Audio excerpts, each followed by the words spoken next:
Friends, we're back. Sorry. Major technical difficulty.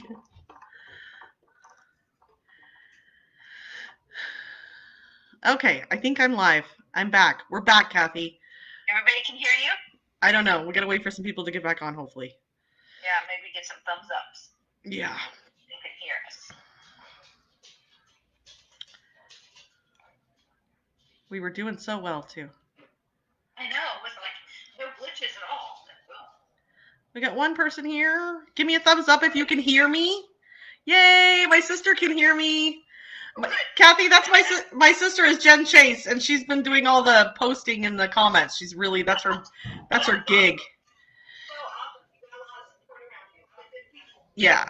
Okay, they're coming back now.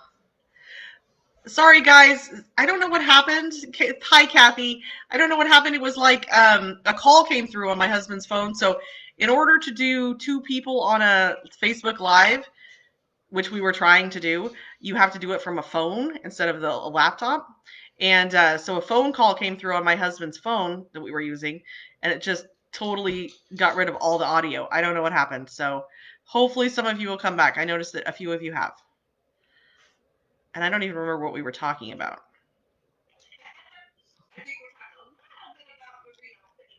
Yes, we talked a lot about the reopening and about how the district's working hard to make plans to make sure that everyone is safe no matter which option they choose. But, you know, the reality of it is there are some kids for whom they have to be in school. Mine just ran away, my youngest, who really needs to be in school. All 3 of my kids really, well, I don't know. It's weird. It's weird how some, I think Anna's happy doing online learning. The other 2 really want to go back. It's really strange. No, not Mr. Luki. Okay, guys. So if you're getting back on, I still have Kathy on. Can you hear Kathy? Can y'all give me a thumbs? Can you give me a thumbs up if you or comment in the chat that you can hear Kathy? Pete, can you hear Kathy?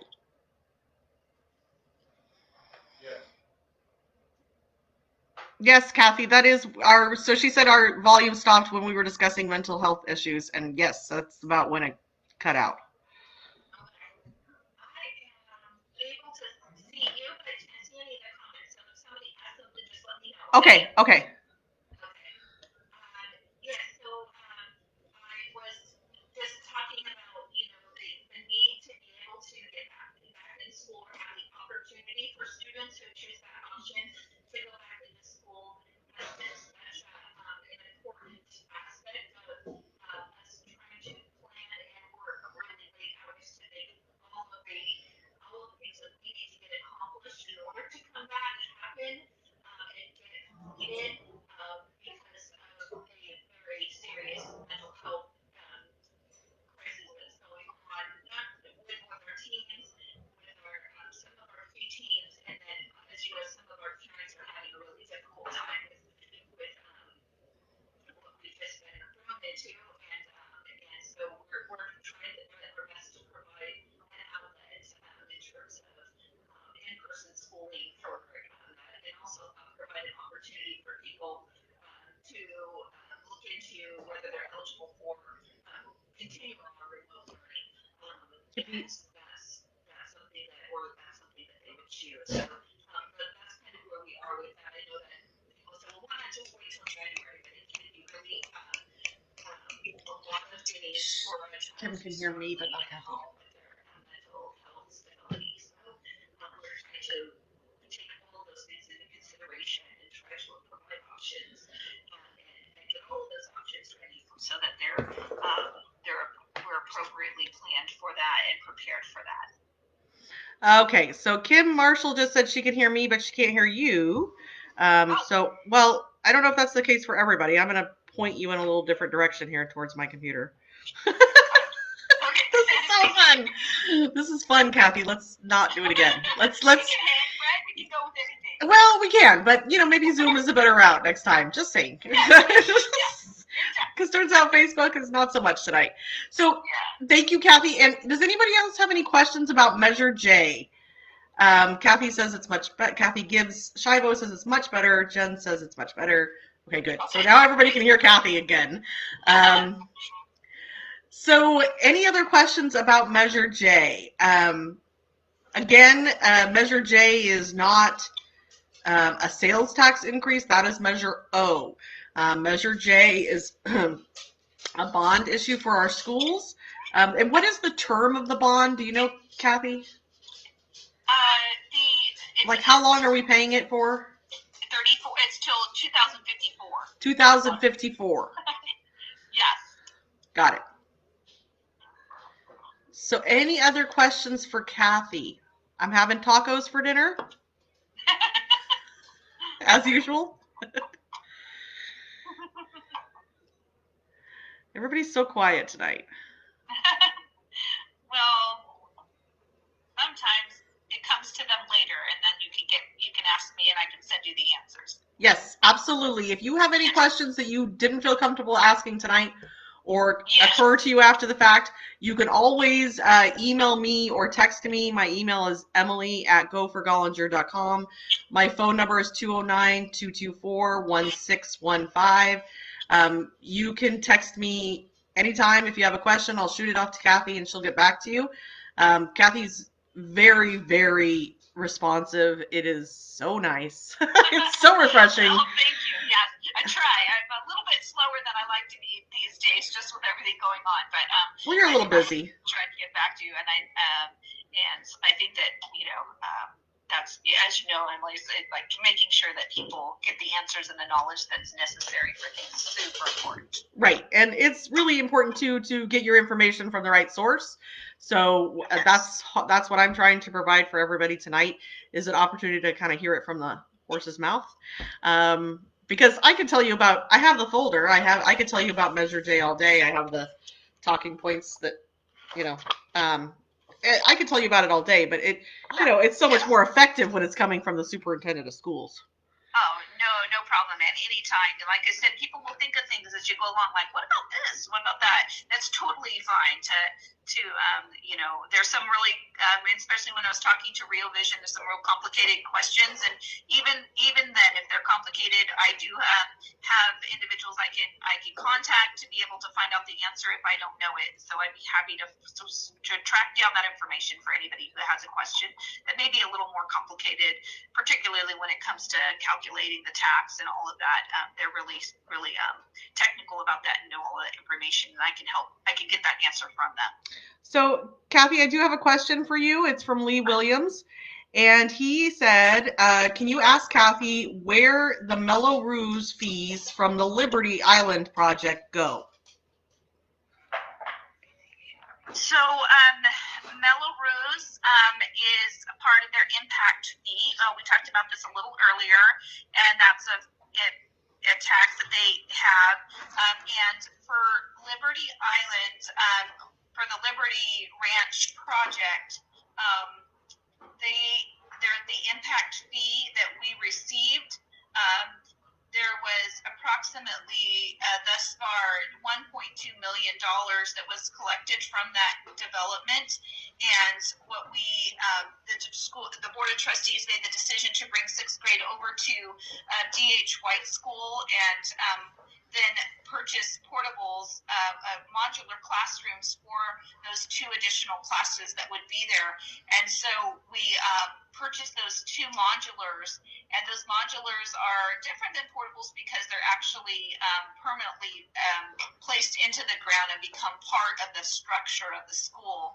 And so as of now, as you know, we have a lot of displaced families all over our state. So many people are buying just modular buildings and housing their family into it temporarily because of the fires in California and things. So the prices, even before we started the recent fires, were really, really high on those portables. And so a new portable, just one new portable, is very close to $900,000. And so we needed to get 2 in order to house all the children over at D.H. White School.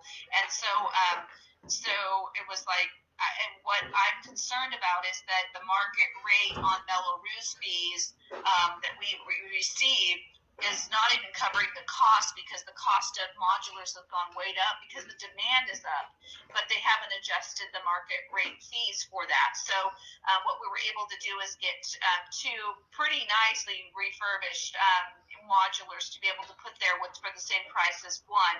So as you can see, with all of those homes that we did receive impact fees from, we were just able to buy two refurbished modulars. So if you think of 1.2 million being a lot of money, but in terms of what was charged in terms of schools, putting up schools, it really is a small amount of money comparative to what we need to pay for in order to get the classrooms for the school. So building a new school would be a significant amount of money, and we need to push toward the developers paying for that. So when these answer that the impact fee that was collected from Liberty Branch development went toward those two refurbished modulars for sixth grade to join D.H. White School this year. Here's my sixth grader right behind me, actually. Perfect timing, Henry. I hope that answered your question, Lee. I mean, we as a city, I'm just going to commentate for just a second, Kathy, and I know you can't, but we as a city kind of negotiate development agreements from a position of, the city kind of negotiates from a position of desperation, so that when developers come here, we're so ready, willing, and able to give them whatever they want in order to build here, that we kind of tend to forget about those infrastructures. And by the way, schools are an infrastructure project, that we kind of forget about those other pieces, and we don't bring the right people into the table to make sure that we're getting what's best for Rio Vista, not just looking at the dollar signs. So I think it's kind of an ongoing challenge in Rio Vista to kind of change our mindset, that, we've got to kind of reverse our position on that, and we should recognize Rio Vista for what it is, which is a great place for developers to come. But they're going to have to pony up money to make sure that Rio Vista doesn't become doesn't become a place you don't want to live. Right. Yeah. Right. So, yeah, so true. Lewis says, thank you for explaining. I believe he's one of our new residents in Liberty. Oh, good. Nice to meet you. Yeah, maybe sometime in person, huh? Yeah. Any other questions for Kathy? She's here, or for me, either way. Meredith Marinucci says schools are so important, and she knows it. Thanks, Meredith. Thank you, Meredith. Anything else, you guys? Okay, well, I will let Kathy go if nobody has any more questions, so she could go eat tacos too. It's kind of an ongoing joke. Every night after my live at 5, I just want to eat tacos. I don't know what that's about. It's patterns, right? That's right. It's my habit now. So, at last chance, guys, anybody have any questions for Kathy before I let her go? And with my great thanks, I so appreciate you taking the time and dealing with all the technical difficulties to make this happen, Kathy. And thank you for inviting me. It's been a pleasure being with everyone and having an opportunity and giving up your time for me to be able to speak on your little, for your little spot that that's valuable time for you too. So I appreciate it. Oh, I'm happy to do it. And just a reminder, guys, that this will be available on both of them. Both Live at 5s will be available on my Facebook page after this, so you can view it anytime. It will also be available on YouTube for those of you who would like to watch it on YouTube. What else? And you guys can ask me any questions. You can email me, text me anytime. Be happy to answer. And if you have any questions for Kathy, I'd be happy to pass them along. I am currently out of yard signs. But if you're looking for a measured yes on J sign, let me know, and I'll make sure to get you guys in contact with the right people to get a yes on J sign in your yard. They're very attractive. Yeah, thank you to Susan Dole. She is a designer. Susan did a great job. And make sure you follow the Friends of River Delta Unified School District on Facebook. It's there's a great post on there about how our schools are older than Keith Richards. I mean, that tells you all you need to know. A little humor with that one. Yeah, huh? yeah. Keith.